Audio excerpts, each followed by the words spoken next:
हा बॅनर जो लावलाय आम्ही, हा कोणाला डिवचण्यासाठी नाही लावलाय. तुम्ही जर पाहिलं तर काल परवा मुख्यमंत्री स्वतः म्हणाले की जिथे फायदा आहे तिथे आम्ही युती करू आणि जिथे फायदा नसेल तिथे युती करणार नाही.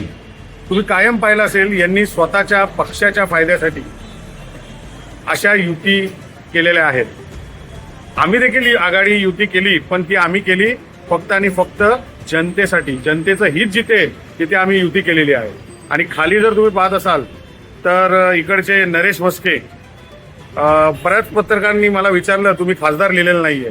तुम्ही जर पाहिलं, बाहुबली पिक्चर जर पाहिला असेल तर त्यामध्ये बल्लाळ देवाचं राज्याभिषेक जरी झाला तरी जनतेच्या मनातला जो राजा होता तो म्हणजे बाहुबली. तसंच ठाणेकरांच्या मनातला खासदार जे आहेत ते माननीय श्री राजनजी विचारे. आणि या दोन वाक्यांवरनं तुम्हाला नक्कीच कळलं असेल की त्यांच्या मनामध्ये भीती निर्माण झालेली आहे. त्यांच्या पायाखालची वाळू ही सरकलेली आहे.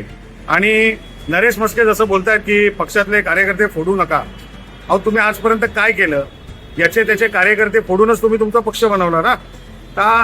हा जो बॅनर लिहिलेला आहे याच्यात आम्ही क्लिअर सांगितलेलं आहे की ईडी, सीबीआय, चुनाव आयोग, फौज तो तेरी भारी है, पर जंजीर में जकड़ा राजा अब भी मेरा सब पे भारी है.